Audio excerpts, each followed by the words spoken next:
자, 마지막 질문도 이어가도록 하죠. 마지막 질문도 역시나 조선주 이야기 안 할 수가 없습니다. 조선주 준비했는데요.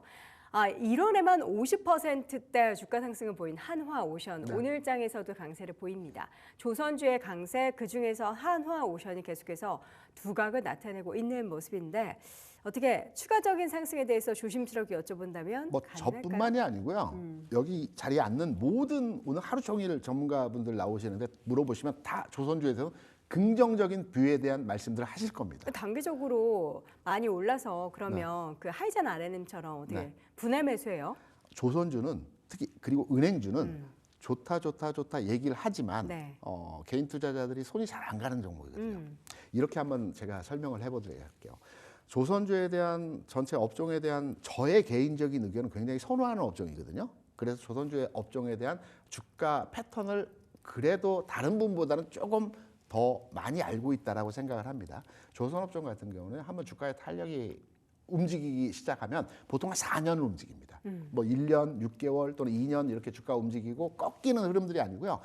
꾸준하게 주가가 움직입니다. 그런데 시장에서 조선업종에 대한 부각이 되고 계속 전문가 집단에서 조선업종에 대해서 얘기할 때는 일시적인 단기 상승이 나타날 때거든요. 네. 그리고 조정받을 때 또 얘기를 안 해요. 그러다 보니까 살까 하다가 조정받으면 또 기다리고 살까 하다가 조정받고 이런 과정에서 주가는 조금씩 점진적으로 상승합니다. 그래서 한 달 전에 봤을 때는 10,000원이었는데 지금 15,000원인데 지금 사도 될까? 이런 고민들입니다. 네. 이럴 때는 묻지도 따지 말고 그냥 일부 담아놓고 보시는 게 맞습니다. 은행주도 마찬가지거든요.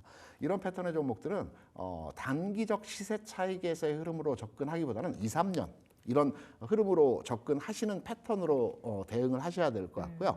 그리고 주가의 탄력적 측면에서도 그렇게 무겁지 않습니다.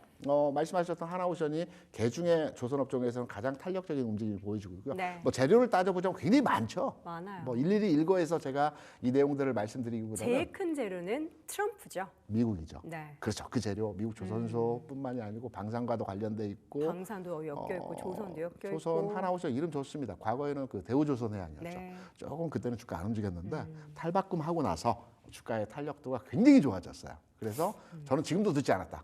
뭐 오늘 약세장에서 플러스 나는데 빠지고 있는 거 크게 빠지고 있는 종목 사야 되는 거 아닌가? 아닙니다.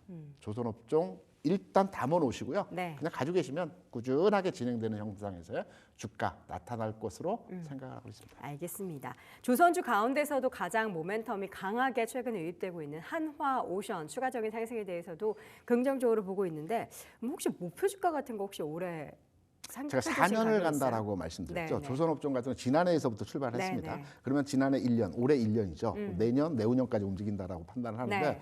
중간에 오르내림의 과정이 많이 있을 겁니다. 목표 주가를 지금 단원에서 말씀드리기보다 저는 한 4년, 그러니까 올해 말 내년 초까지 가져간다라고 한다면 대우조선해양의 주가를 넓게 보면 5만 원이 그렇게 비싼 편이 아니거든요. 그래서 저는 8만 원 정도까지도 충분히 가능하다. 목표를 세워서 요 타겟팅으로 해서 접근하신다면 8만 원까지 꾸준히 한번 나는 묻고 한번 가보겠다. 라고 한다면 그때 시점까지는 한번 들고 가보시는 것도 나쁘지 않을 것 같습니다. 네, 알겠습니다. 이렇게 해서 오늘 한화오션에 대한 이야기까지 나눠봤고요. 질문들 KR리서치 김대준 대표와 함께했습니다. 고맙습니다. 네, 고맙습니다.